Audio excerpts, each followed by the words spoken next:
Someone in chat, today's the day. Yeah, they know I'm up. The dog starts a great time.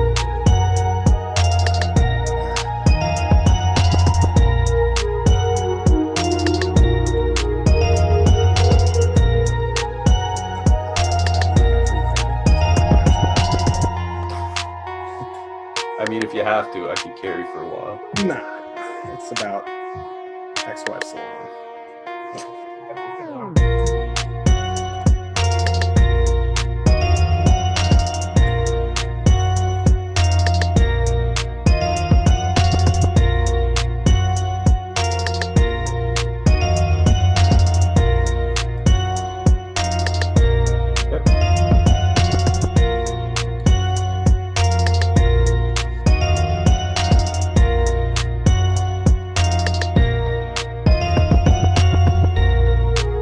Welcome, everybody, to the Nhl Dfs Strategy Show. I am your host for today, Michael Clifford. Jake Harry will be lurking around in chat if you want to talk to the normal host, but you're stuck with me for today.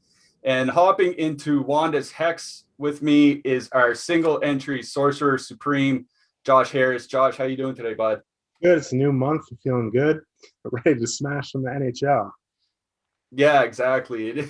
It's time to turn the calendar. I know a lot of our subscribers had a great February, especially Hofbrau, and there's some others, Robbie. There's some subscribers had a great month. You and I struggled a little bit.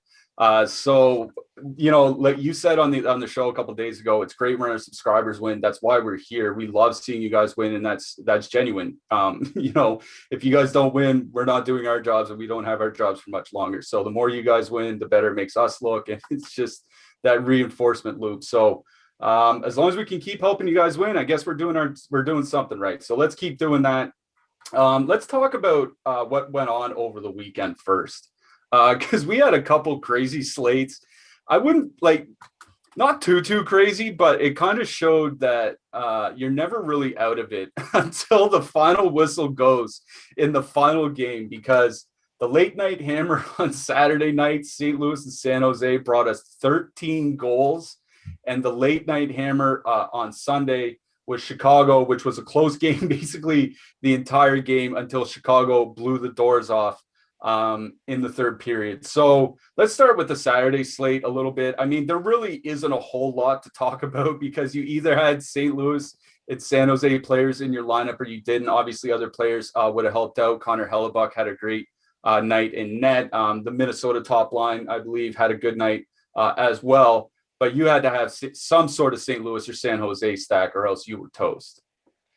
Yeah, I mean, San Jose won. That Couture line was up there for me. And if I was obviously making more than one lineup, I'd have a lot of exposure to them. But they didn't make my final cut on Saturday. So even if I was close to the money before the end of that game, I logged in, saw the box score. I was like, well, see you tomorrow.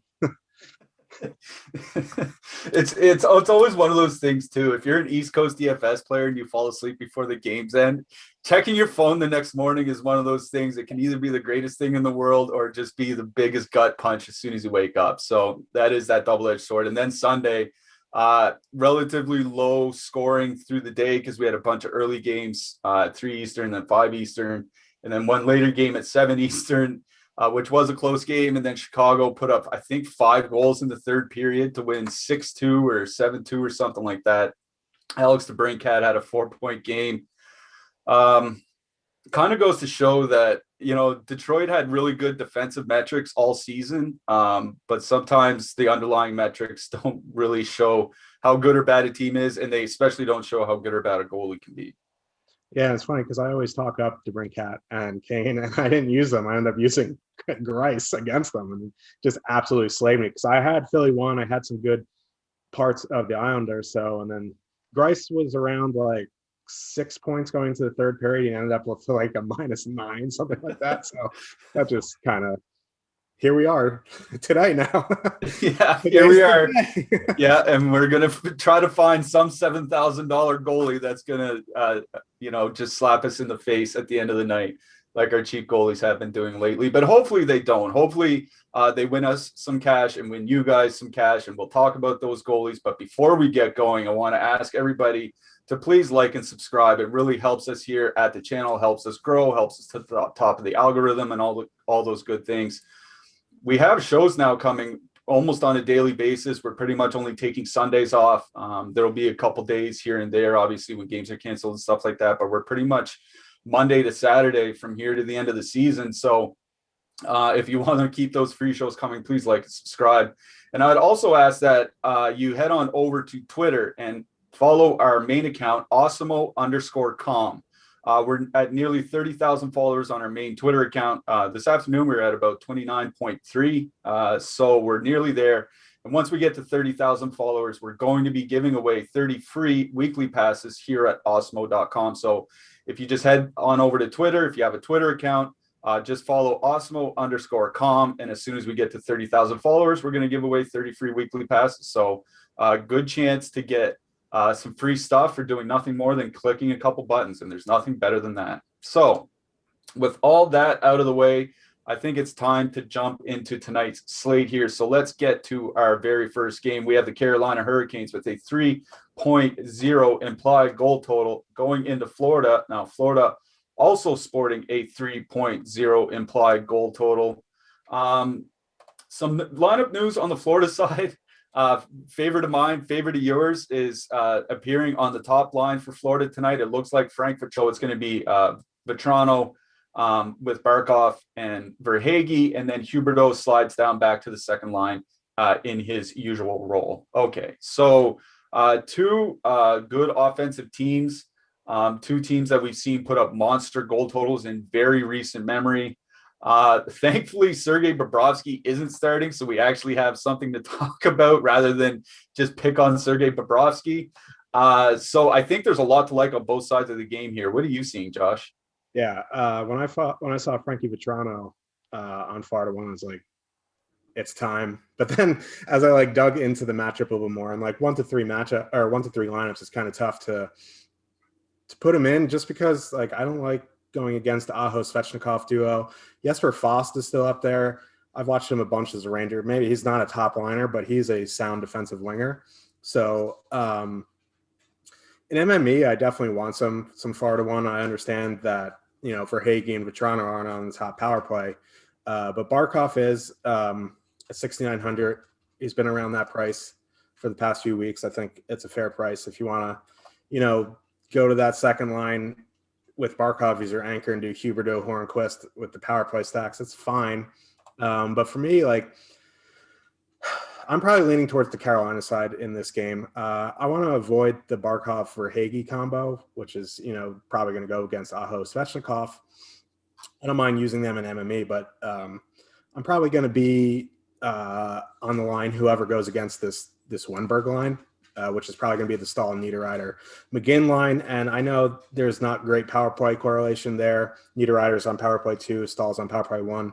McGinn doesn't see power play time, and it is 4,800 Jordan Stahl, but they are cheap enough where you can use them and fit in the Edmontons, the Colorados, stuff like that if you need a cheap filler. So I'll have some Florida 1 MME. I'll have some Florida power play stacks MME. Also Carolina 1 an MME, and then my favorite cheap line in this game is Carolina 3. Yeah, I'm glad you mentioned the line matching because it is important for this game, I think. And the one that I wanted to point out, and you're right that the Aho Barkov matchup is probably a bad one, honestly, for both sides, but it could be worse for Barkov, especially with Jesper Fast up there. He's a good defensive winger. The Trocheck-Natchez line is kind of interesting for me because they saw a lot of the Florida third line in the last game. And with all those injuries now, you have Owen Tippett and Mason Marchment on the third line for Florida, right? You effectively have, 3 rookies? I'm not sure if Marchment is a rookie, but I know the other two are. Marchment is a rookie too. So you have essentially 3 rookies on the Florida third line that are going to match up against Trocheck and Natchez all game long. So I really like the Trocheck line here today for Carolina. The problem is, you're getting some broken stacks on the power play. That's you kind of just have to go with it if you want to take advantage of this matchup. But that's a matchup I want to take advantage of, and especially where Natchez' price has come down. He's under 4K now on DraftKings, so it's a nice little two-man that you can throw in and keep and be able to get access to the more expensive lines later. So that's kind of where my focus is. On the Florida side, like I'm with you that I kind of want that second line, but it's mostly because I want to get as much of that power play as possible, right? That power play has just been utterly lethal this year. Like their goal scoring has come down, but it's still, one of the best power plays in the league. And Carolina is top 10 by time shorthanded this year. So they are going to give up their fair share of power plays, and that's where Florida can really take advantage. So as much as that Florida power play is probably where I would focus. I will say in general, I'm just not on the Panthers for me tonight. I've already done my lineups. I think I have one Florida 2 power play stack, like mixing in like a Wenberg for Toronto or something like that. But that's it for me. It's just the way that I built my lineups. I have more Nedeljkovic actually because he's actually a reasonable price. Florida shoots a little bit, so I don't mind Nedeljkovic in net either. Defenseman, I have a lot of Jake Bean because he's 2,600 running the second power play unit. Radko Gudas is another cheap defenseman that we like a lot. But is there anybody else outside of those punt guys that you like particularly? Not really. Pesci's price is up to 4,000, so that's kind of too expensive for me. Slavin, same deal. I mean, he hasn't had a great season, 3,900, so that passed. Radko Gudas, for the last 5 games, he's seen at least 19 minutes on the ice. So he's averaging 17 on the season. Before the last 5, he's had 19, 19, 20, and 21. So for min price on the third pair with Kevin Connaughton, he's not a great player, but he'll probably block a few shots. And for min price, I think he can do it. And then goalies, I like both goalies in this game, especially if you're correlating or, the one thing I always say about Carolina, it's like come for the expected goals, stay for no goals. So if Dreider, he's going to see some volume, so hopefully he can stop most of them. Yeah, it is some volume. You're right. Those expected goals could be 0 goals or they could be a lot of goals. We'll see how that goes. One more defenseman I want to name is Brady Shea. His ice time tends to be all over the place, but 24 minutes, his last time out, he's been over 20 minutes, regularly in his last 10 games. I think like 7 out of his last 10, under 3K. Don't mind him if you want to get away from what could be a somewhat popular punt in Jake Bean. All right. Anything else from you in this game, or are we good here? I'm good here. All right. The next one, we're going to expect some fireworks in this one, I think, considering what we saw over the weekend. The next game we're going to be looking at is Calgary. The Flames are going into Ottawa with a 3.3 implied goal total. Ottawa sitting with a 2.7 implied goal total. We just saw these two teams play on the weekend. The Sens slaughtered them in game 1. I think it was like 6-1 or something like that. Or Thursday. That was on Thursday. And then 6-3 on Saturday, if I'm not mistaken. So we've seen 16 goals in the first 2 games. If my math is wrong, if my math is right, and if it's not, it's often not right. So it's just kind of the way it goes. In the last game, you and I were talking just before the slate about how well one of the Calgary lines did in particular. So why don't you break that down and tell us what you like in this game? Yeah, it's kind of, I think there's going to be more ownership that I want in this game. And there's only 2 7:00 games tonight, and there's 4 10:00 games. So me being a one lineup person, I'm kind of avoiding these early games just because I don't want to be dead before these 4 late hammers. And there's so much to like in these late games, but this game, there's a lot to like here. So the last game, the Norris line went up against the Monahan line and absolutely hemmed them in. And then the Colin White line saw the Backlund Mangiapane line. And that, is the Colin White line is their best defensive line, which I don't know what I'm really saying there. It's the Ottawa Senators, and they're not a very good team, but Dadonov is a good defensive winger. Nick Paul is too, and Colin White's probably their best defensive center. So I think I'm going to be off the Backlund Mangiapane line just because they're going to see the White line. It's their best defensive line, so I want to attack elsewhere. I want to get behind this Monahan, Gaudreau, Lindholm line, but you know, watching. Okay, so the numbers are one thing, and you can obviously I use a lot of numbers when I build my lineups, but watching these games, like Monahan just does not look good. Gaudreau, he has his moments, but doesn't look great. And then Lindholm looks good, but he's been at center for most of the season. So I think I'm on the Ottawa Senators side here. I like this Batherson-Stützle combo, this little duo here on Power Play 1. They've been really good recently. They're going to get the Sam Bennett, Dylan Dubé, Lucic line, so that's advantageous for that Batherson-Stützle combo, and they're going to see power play time. If you want to put them in with Shabbat for a nice little 3-man, I think they'll be lower owned compared to like a Brady Tkachuk or even anyone on the Calgary side. So I think as a whole, as much as I want to be overweight on this game, I think I'm going to be underweight just because I kind of hope it's low scoring. I kind of like Matt Murray a little bit here. And, Big Save Dave is probably in net for the Flames again. So I'm kind of on the center side here. Yeah, I'm with you. I do like the Ottawa side here. The matchups you mentioned in particular with Brady Tkachuk going into that Monahan line, like that is a really good matchup for Ottawa. The Tkachuk, Norris, and Brown have been a really good line this year, like just flat out good.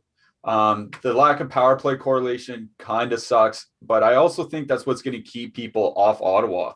I mean, we have Brady Tkachuk right now under 4%. We have Josh Norris at 2.5%. Like this is a team at home with a 2.7 implied goal total. That's not nothing. I'm gonna have I like the Stützle Batherson call because it's a nice cheap 2-man.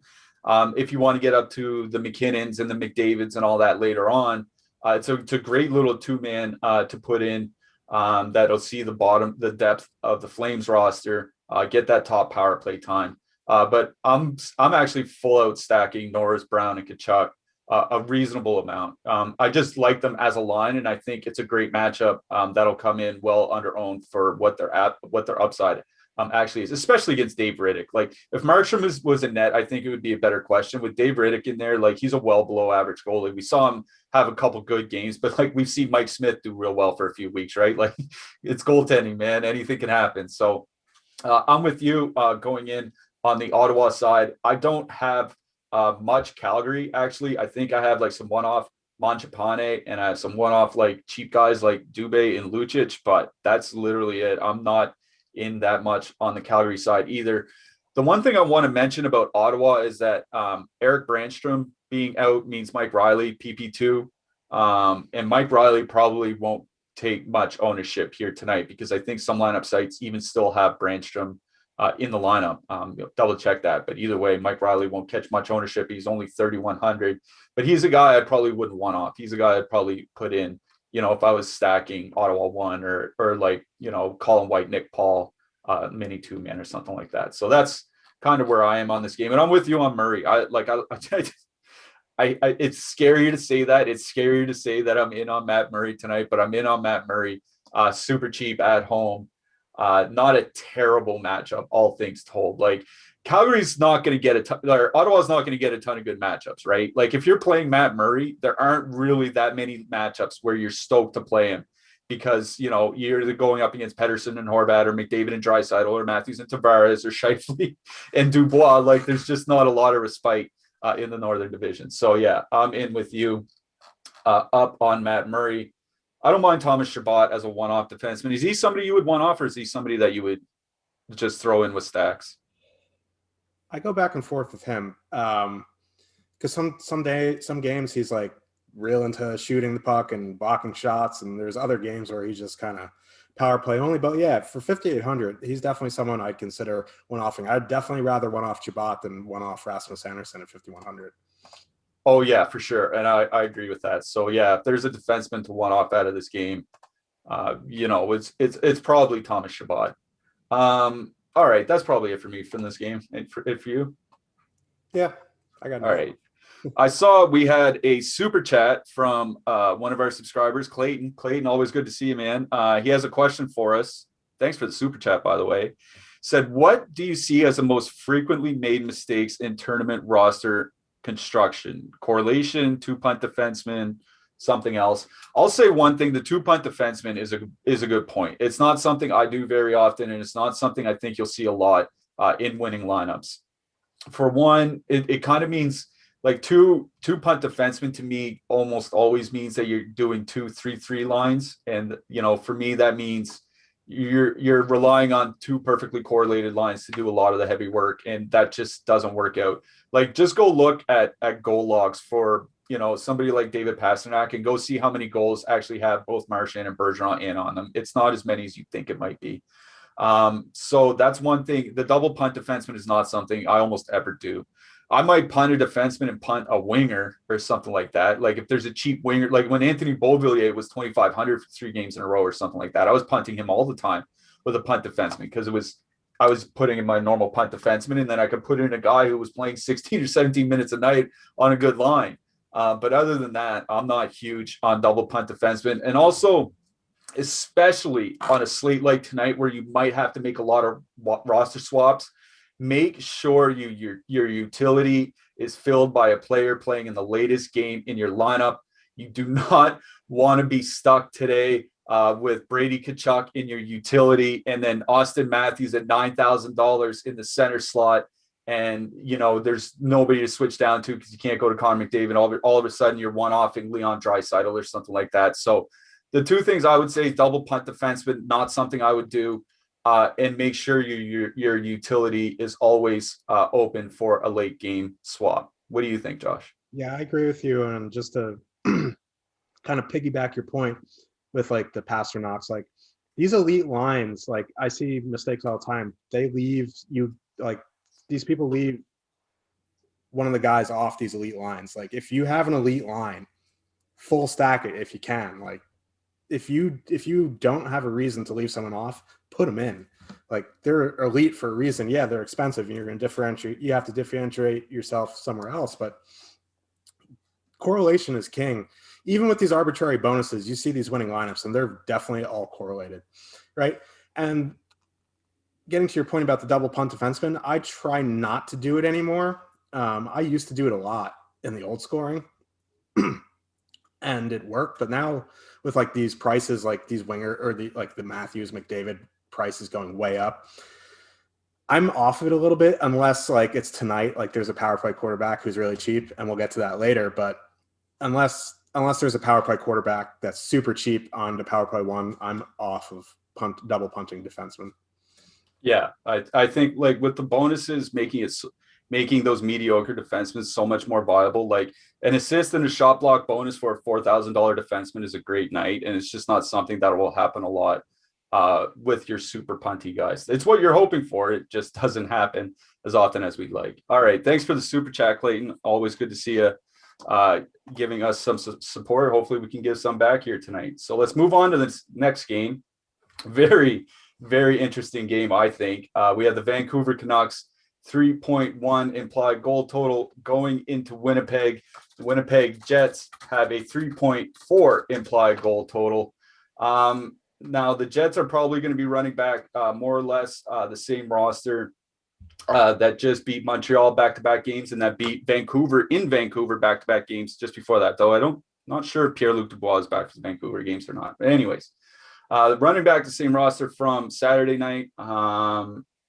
One thing that caught my eye, and I'll bring it up when we talk about the defenseman later, is Nathan Beaulieu, but that's obviously not the guy we want to talk about off the top here. Jake Virtanen looks like he's going to be skating with Bo Horvat, and that's going to push Nils Hoglander down to the third line with Brandon Sutter and Adam Gaudette. All right, line matching is important here. Lots of expensive players, lots of power play potential, lots to like here, Josh. What do you have? Yeah, so I'll start with the Jets just because I want to start with the Jets, so I'm going to. Most people, I think the Jets get overinflated ownership as a line. Considering like how bad they are 5-on-5, it's a bit puzzling. So for me, like I don't want to play the Jets because they're because of their 5-on-5 numbers. I want to power play stack them just because their power play is pretty good. Vancouver, they're just bad defensively. Like there's not much else I could say about that. So like, yeah, I like this top line, and they're probably going to see, the Sutter line for for Vancouver, but you look at these numbers 5-on-5 for Winnipeg one. They have a 1.63 expected goals for, 2.68 expected goals against, right? Yeah, it's a small sample, but it's not like that's going to flip flop in the next like 2 or 3 games. So if I'm going to go on the Jet side, I'm probably going to do like a Scheifele Wheeler 2-man, or Scheifele Wheeler Connor, or if you even want to get like weird, you could do like Scheifele Stasny Wheeler. It's like if I'm using the Jets and MME, it's going to be all power play correlation. Yeah, maybe I'll have a full Winnipeg one or a full Winnipeg two here and there, but for me, it's all about the power play on the Jet side. And then on the Vancouver side, Miller's back with Patterson and Besser. So, and if they're going to see the Stasny, Ehlers, Connor line, I definitely want to be heavy on Vancouver too. Yeah, they started off the season bad, but recently they've been very, very good. So they're fully correlated power play one. They're not overly expensive. They're getting a good matchup. Stasny isn't the player he was when he was like on the Blues however many moons ago. So I want to be over the field on the Patterson line here. I would imagine if you want to mix in Horvat here too, because the Jets penalty kill is pretty weak as well. So if you want to, have a couple 2-mans, couple 3-mans, even full power play stack with Vancouver too with Horvat and Quinn Hughes, I think that's a route you can go as well. I think that's probably going to be contrarian power play stack considering some of the other power play stacking available tonight. So I think you can do that. I don't mind Horvat as a one-off. And then, Quinn Hughes, I wouldn't one-off. He's a guy I would have with Vancouver too, or only in my Vancouver power play stacks. And then before you talk about your defenseman you like, I also like Travis Hamrnick. He's min priced. He's seeing a ton of minutes. So if you have to punt, I don't mind him as well. Yeah, Hamonic. I'll just say it right out. Beaulieu was the guy I was thinking as a punt. He's on the top pair with Josh Morris, so he got up to 24 minutes last game. He's not a good defenseman, but I'll play any defenseman playing 24 minutes for $2,500 or whatever on DraftKings. I'm glad you brought up how well Vancouver's Pettersson line has been playing, because they did get off to a bad start. But I think we have to remember, no, they didn't have I think JT Miller went into camp on the COVID list, so he wasn't practicing with the team initially. I think he missed like a one game early on, 1 or 2 games. And then they didn't have very good numbers in January. The month of February, 13 games, 70% expected goal share. 70%. Like, that's just, you don't see that. Like, it's honestly like Bergeron Pasternak would be a good month. That would be a good month for that line.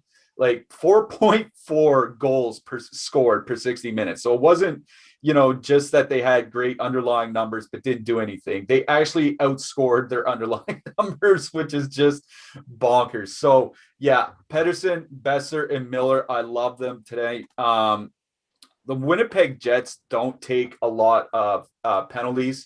And, that's something that we look at a lot, is teams taking penalties because power play scoring is up. But their penalty kill is just bad. 24th, I think, by expected goals allowed. They are like way down there by actual goals allowed. So that's not as bad as I thought, I guess, by actual goals allowed. But their expected goals against are 24th. So it seems like Hellebuck's bailing them out a little bit, which isn't to be expected, but I don't like I have no problem not relying on a hot goalie. So that's what makes me want to get on Vancouver, is that Winnipeg penalty kill just isn't a whole lot that we have to be worried about. One other thing I want to mention in this game is a little I get that we don't want to necessarily 2-man third lines, but you were right when you said Wheeler and Scheifele have been absolutely horrific defensively this year. Like, I'm talking like near the bottom of the league by their defensive impacts, and like 38% expected goal share, regardless of the winger that's with them. Like, I'm talking abysmal defensive numbers. So if they're going to see the Vancouver third line, not that the Vancouver third line is really anything to write home about, but if Höglander and Gaudette has some free reign on a bad defensive line, like, I don't mind like Höglander, Gaudette as a little 2-man going into a super easy matchup against the Winnipeg top line. If you want to fit in like a super expensive Edmonton power play stack later or something like that. That's the only situation I would use them. Like, I'm not running out to stuff in Adam Gaudette into my lineups, but if I want to get a little bit different in some Edmonton power play stacks or something like that, I think Hoglander and Gaudette is a fine two-man, but it's all about Pettersson for me in this game. The Pettersson line, Pettersson, Besser, Miller, Horvat, Hughes, power play stack and 4-man stack and 3-man stack and double center stack. Do whatever you can. I'm in on Vancouver. And it'd be the same thing on the Winnipeg side. Like you said, power play stack, Vancouver, the second most penalized team in the league. So Wheeler, Scheifele, Stasny, Connor, those guys, all about the Winnipeg stacks if you're on Winnipeg tonight. Goaltenders, like Hellebuck's 8,200. I think that's a little too expensive for me. What do you think? I'm on board. I'm not going to pay 8,200 for Hellebuck. He's a goalie I'll take when he's cheap on the road, but not expensive at home. Is it Demko? Yeah, Demko's starting. Demko, yeah. Demko, I don't mind correlating with your Vancouver guys. You just hope the Canucks stay out of the box, because if they take a bunch of penalties tonight, Demko could let in a whole bunch. Yeah, exactly. So I do like Demko in correlation plays and stuff like that. And I think he's a good, cheap option on the road, but not somebody I'm actually super high on, because it seems like Winnipeg might not shoot a lot, and they have some good shooters, so it could be one of those 4 goals on 25 shot nights. So not super high on Demko outside of correlations. Don't mind them. All right, anything else in this game? Nope, good on this game. All right. Before we move it on to our next game, just want to remind everybody that if you want to get access to all the great Awesemo Plus tools, you can do that at Awesemo.com. We have nearly every DFS sport out there, and our Awesemo Plus weekly pass is only $29.95. It includes full access to all the premium content and tools on Awesemo.com, including player projections, ownership projections, our premium Slack channel, and a whole lot more. If you only want to play NHL DFS, you can sign up now for our Awesemo Plus NHL weekly package for only $11.95. So head on over to Awesemo.com to sign up for our weekly pass or our NHL weekly package, whatever you want. We have Stop Guessing, Start Winning. Join Awesemo Plus today. All right. With that out of the way, let's get to the next one. Little interesting game, especially with the line combinations that we have on the Vegas side. So let's talk about it. Minnesota, the Wild are going into Vegas with a 2.5 implied goal total. Vegas currently sitting at a 3.1 implied goal total. The Vegas lines have been shaken up lately. So the one thing I want to mention, we talk a lot about line matching on this show. We don't necessarily know what the line matching is going to be, because it's the first time Vegas has been at home with this particular lineup configuration. I will say our assumption is that the top line of Stevenson, Stone, and Tuck is going to match up against Eriksson, Fiala, and Greenway. As far as the rest, your guess is probably as good as ours. All right. Could be some interesting lineups here, especially with the cheap guys, because there are cheap guys sprinkled all throughout these two teams. What are you seeing, Josh? Yeah, so you assume Stevenson's going to see Joel Eriksson, and then, that Carlson-Marchessault combo has been together for years now. So you'd imagine they're going to go out against the top 6. I would imagine they're going to get the Rask-Zuccarello line. So if that's the case, you're going to get this Glass, Pacioretty, Riley Smith line against the bottom 6 of the Wild. And I think this is where you can attack them. You're not going to, yeah, the third line has Marcus Foligno on it, but it also has Zach Parise, who's he's just like a broken down Toyota Tercel at this point. So I don't mind going to this Glass Pacioretty combo. I know we talked about it before the show. You like them as well. They're 11,000 for the 2-man, but you get the full correlation on power play 1. If you want to full stack them, Riley Smith as the third guy is only 3,300. So this line as a whole is very cheap. So yeah, that's the Vegas line I want. So if the Stevenson, Stone, Tuck line is going to go against Eriksson, it kind of, you look at these guys' numbers in a small sample, and they've been bad, but they've also been on the road. So you don't necessarily know who, they've been getting some pretty poor matchups, but this honestly isn't the best matchup for them anyway. So I think I'm going to be off that top line. If you want to have some Carlson-Marchessault combos, they're skating with Keegan Coleslaw. We'll call him Coleslaw. I don't know. because I'm not a big believer in this Minnesota second line defensively. Like Victor Rask is who he is. I like Zuccarello, right? He's a fun player, but he's not the best defensive player. And Kaprizov is a unbelievable offensive player for a rookie, but he's not, he's still young and unknown. So I don't mind going to some Carlson Marchessault combos. And then, the Minnesota second line has been a talking point for the past week or so because they've been going off. But now Zuccarello's price has almost doubled since that start of that. So I don't want to play 5,400 Matt Zuccarello, right? So if you want a one-off Kaprizov at 4,200, I think that's viable. But for me, I'm all about this Vegas third line, if you want to call them the third line. And then I'll sprinkle in some Minnesota one, like some Eriksson Ek, Fiala combos, something like that. But this game is tough for like a 1-3 lineup. It's more of an MME game for me. Yeah, you're right. It is tough for a 1-3 lineup, especially with the different line combinations on the Vegas side. I'm glad you mentioned that Vegas third line. I mean, depending where you have them slotted on lineup sites, it might be the second line, but we're talking about the Cody Glass, Riley Smith, Max Pacioretty line.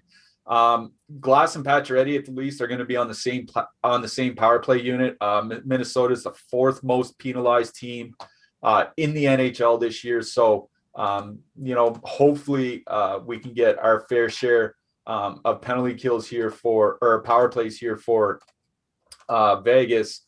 And they're cheap, right? Like Cody Glass coming in at 3,400, Riley Smith at 3,300. Like you can stack the line for fairly cheap, around 14K. And that allows, like, even a 14K line allows you to get up to Colorado one, which we'll talk about later, especially the power play if you use the power play defenseman. And they'll allow you to get up to Edmonton power play if you use somebody like Alex Chason. We'll talk about him later. So like there are trust me, we're going to be using Alex Chason.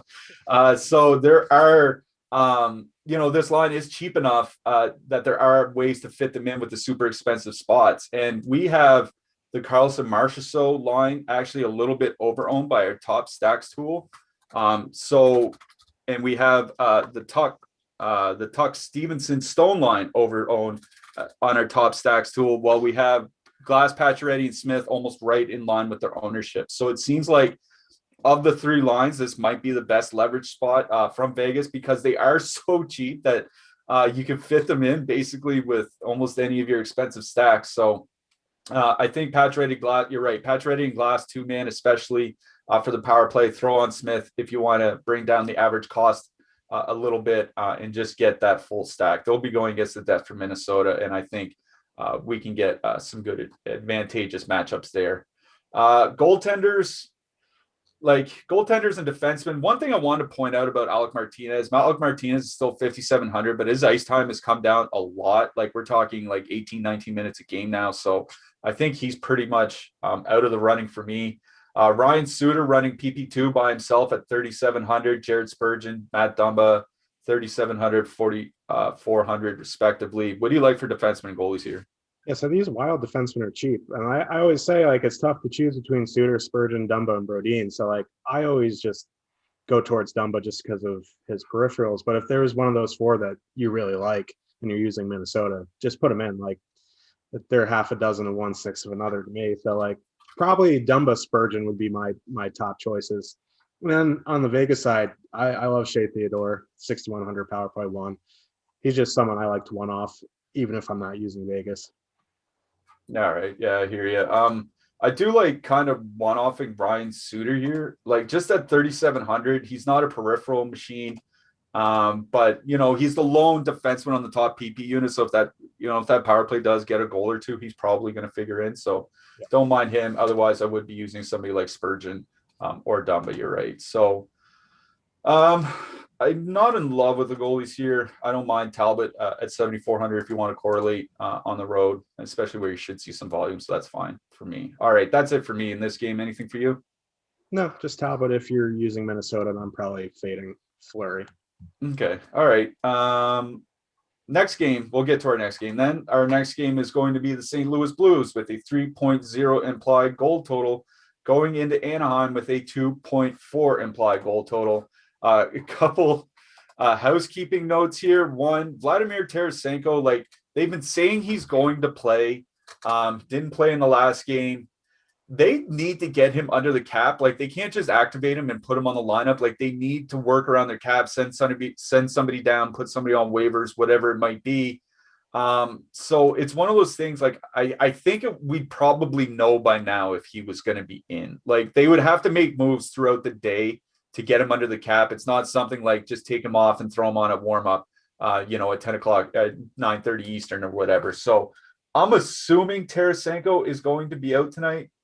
If he's in, I guess he would just take Nathan Walker's spot. So if you want to use, if you want to take a shot that Tarasenko might be in tonight, then just stack Perron, and Walker, and then swap Walker over to Tarasenko if he's in.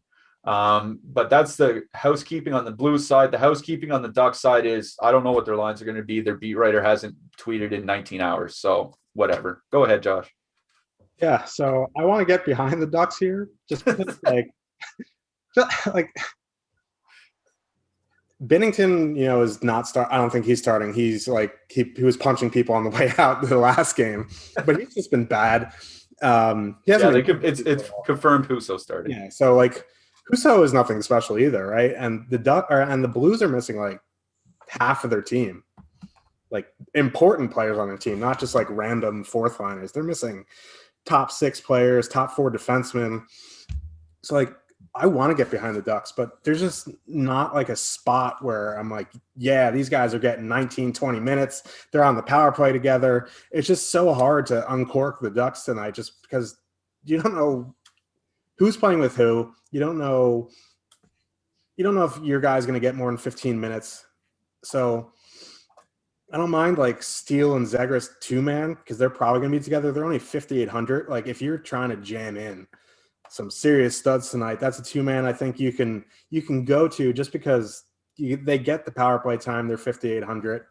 Other than that, like Rickard Rakell, 4,100, I don't mind. But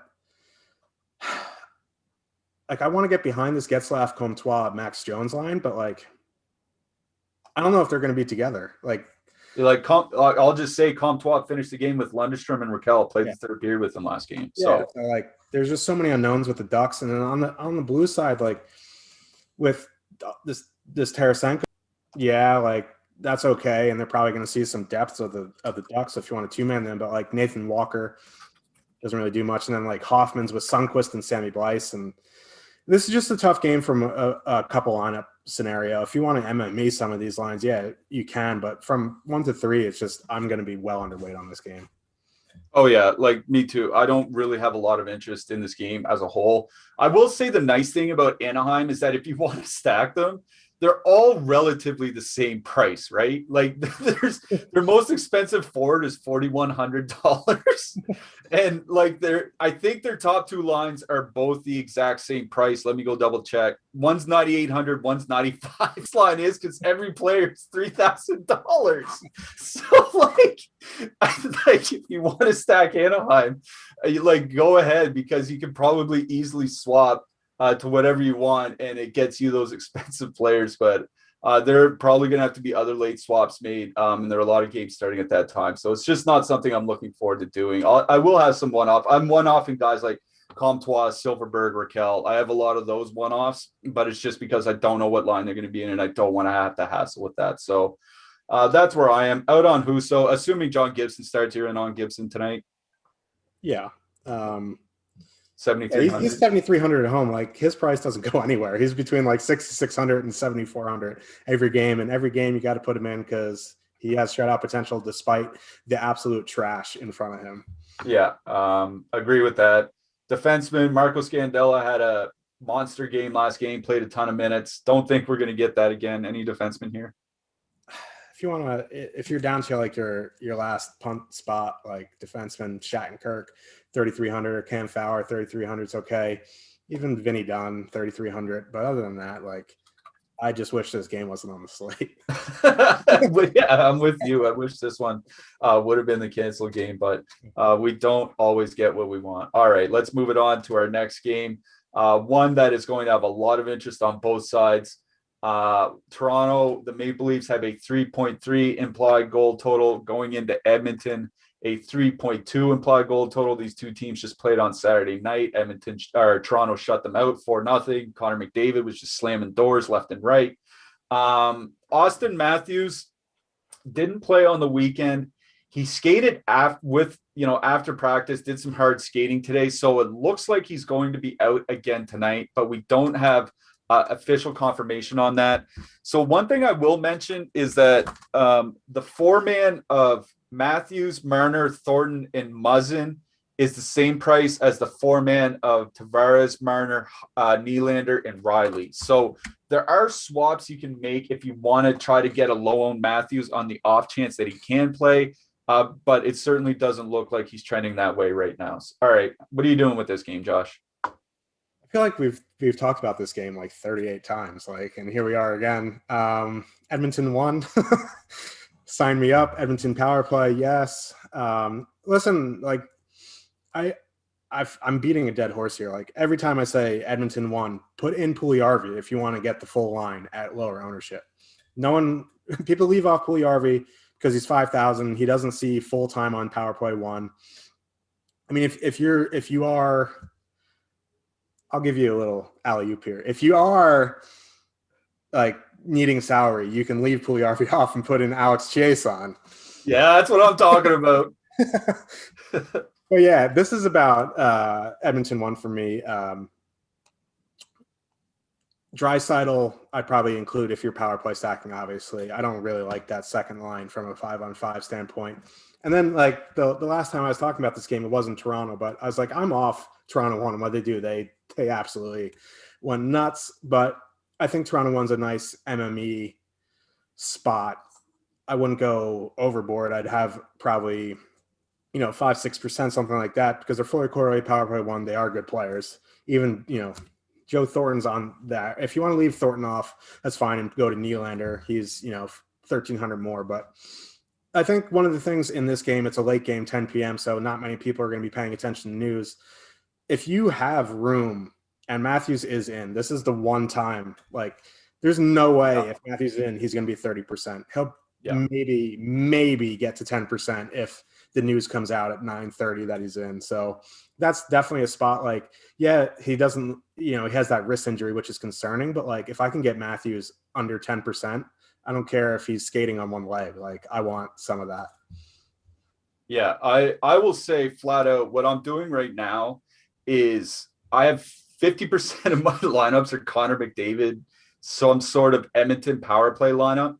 And then I'm just waiting to see what the news is. And if Matthews is in, I'm switching half of those to some sort of Matthews Toronto one stack. And if Matthews is out, I'm just going to switch them to, Tavares, Marner, Hyman, Tavares, Marner, Nylander, something like that. So the nice thing about having having late games is that there are a lot of late expensive players, and there's late swaps that can be made. And I will say, even if Matthews is sporting a wrist injury, if he's in the lineup tonight, do what you can to put him in as a late swap, because you're right. We're getting him on 8-game slates at 40%, and this is a 7-game slate tonight, and he'll be under 10% if he's in. So it's probably the one night this season for the rest of the season that you'll get good leverage on Matthews. So just be aware of those late swaps. I love that.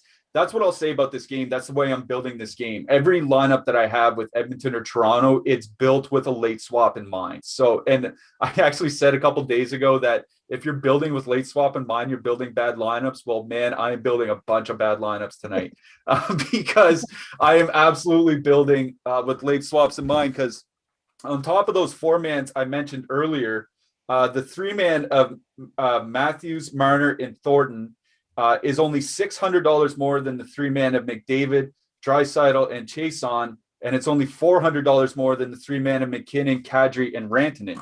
So even if you don't want to swap your Matthews to Toronto and Nylander and all that, there are other swaps from other teams that you can make that are in the same price range, so that you're not leaving $3,000 on the table or something like that. So that's all I'll say about this game, is that I have a lot of both sides, Toronto and Edmonton. It's just every lineup, making sure I have the defenseman I can swap down to, making sure my utilities are open, making sure I have a double center in case I want to go Matthews or McDavid, Draisaitl. I'm just paying a lot of close attention to my roster construction. All right. Defensemen in this one. I think defensemen are pretty straightforward. Correlate where you have to, punt where you don't. That's kind of what I'm doing. What do you think? Yeah, I'm on board. Barry is pricey for me, but he's actually been pretty good this season from just like a point standpoint, which is all we care about in fantasy. So, yeah, Barry, if you're using any type of Edmonton power play, if you want a one-off Nurse, I don't mind that. Riley only in Toronto power play stacks. I would never one-off him. If I had a one-off, someone would be Muzzin. Yeah, I agree. I like Muzzin a lot as a one-off here tonight. Okay, that's enough from that game. Before we get to our last game, just want to mention we can't stop giving away free stuff here at Awesemo.com, and we have some more free stuff up on the site for you guys to enjoy today. So if you're into NHL, we have NHL player and top stack rankings for free. If you want to play a little bit of NBA, we have NBA ownership rankings for free at Awesemo.com today as well. So some free stuff up on the site for NHL and NBA. And I also want to mention, if you're not able to watch your favorite Awesemo shows on YouTube, you can catch them all available, almost all of them, through the Awesemo Podcast Network. We have a podcast for every sport, and we're available on every major platform. So head on over to awesemo.com/podcast to check out the latest. Leave a 5-star review on one of our podcasts, and you get a chance to win a free month of Awesemo Plus Platinum. So just leave us a review. You might get some good stuff out of it. Doesn't get any better than that. All right, Josh, we got 5 minutes, so let's wind things down here with our last game. We have Colorado with a 3.6 implied goal total, going into San Jose with a 2.5 implied goal total. Just want to mention, somebody dropped in Slack about 10 minutes ago that Colorado is going back to those haggard lines with Saad, McKinnon, and Burakovsky on the top line, Landeskog, Kadri, Rantanen on the second line. Should be some ownership here tonight because Colorado is relatively cheaper than Edmonton or Toronto. So I was just noticing on our first ownership run earlier today, we had McKinnon at 24.6%. He's up to 27.4% now. So his ownership's only going up through the day. Knowing those lines, knowing the ownership, what do you like here, Josh? Yeah, so even with McKinnon on that second line, if there's one player that I don't mind moving around, it's McKinnon, right? He's their best player.